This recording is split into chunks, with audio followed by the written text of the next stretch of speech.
Hello students, you are most welcome in Oxford Malwa Academy, and today we are going to read some question answers of the poem Report of an Adjust Case।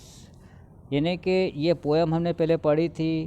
इस poem में जो है William copper ने कहा था कि एक case जो होता है वो एक आश्चर्यजनक केस होता है, एक अनोखा केस होता है जिसमें चश्मा दावा करता है, आँख दावा करती कि चश्मा उसके लिए बनाया गया है और नाक दावा करती कि चश्मा सिर्फ उसके लिए बनाया गया है। तो इस प्रकार से यहाँ पर दोनों में विवाद होता है और कान जो है जज बनकर इसको जज करते हैं और फैसला सुनाते हैं।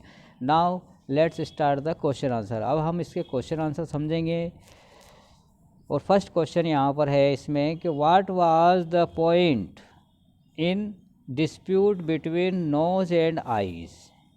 कि डिस्प्यूट का मतलब होता है झगड़ा करना, कि झगड़े का मेन कारण क्या था, बिंदु क्या था नाक और आँख के बीच में।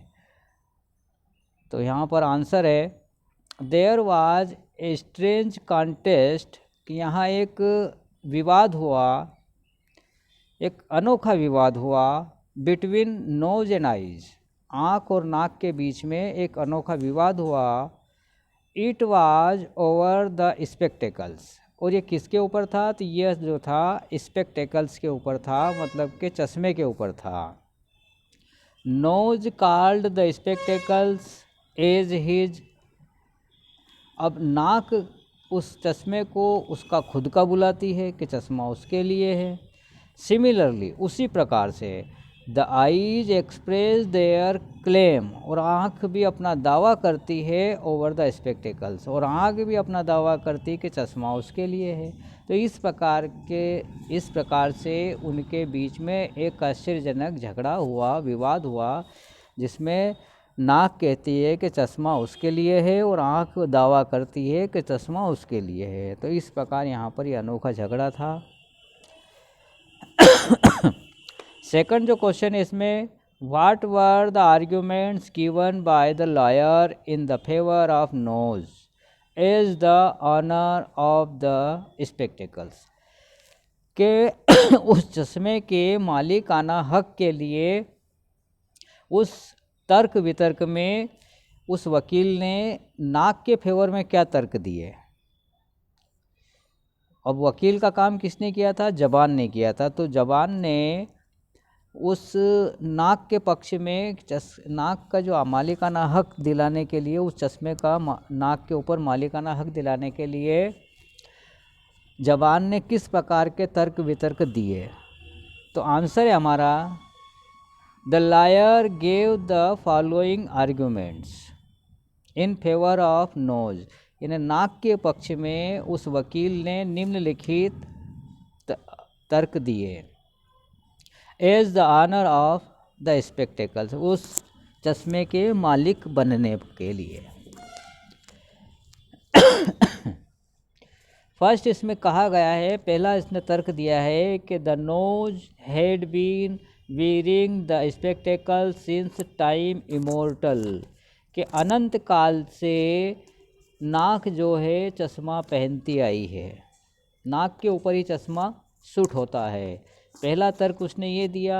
दूसरा तर्क था उसका the spectacles with their straddle are fitted on the straddle of the nose, और दूसरी बात ये कि वो जो स्टार्डल मतलब होता है कि चश्मे के बीच में जो खांचा बना हुआ होता है वो नाक में फिट हो जाता है। तो यहाँ पर कवि जो कहता है कि उसने जो है स्पेक्टेकल्स को, जो स्टार्डल है वो फिटेड, उसके नाक पर ही फिट होता है, आँख पर नहीं होता है। थर्ड नंबर का जो पॉइंट इसमें दे रखा है उसमें कहा गया है कि any face without a nose, के कोई भी चेहरा बिना नाक के कैन नॉट वियर स्पेक्टेकल्स, कि कोई भी जो व्यक्ति कोई भी चेहरा है वो जो बिना नाक के चश्मा नहीं पहन सकता, इसलिए नाक होना बहुत ज़रूरी था। इस प्रकार के तर्क वितर्क दिए।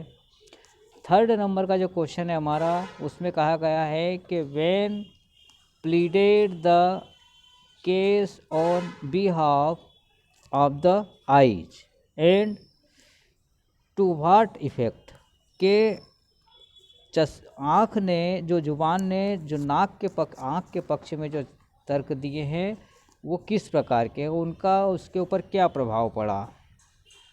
यहाँ पर कहा गया है कि what pleaded the case on behalf of the eyes, यानी आँख के पक्ष में जो याचिका दायर की गई, ये याचिका बोली गई और उसका क्या प्रभाव पड़ा।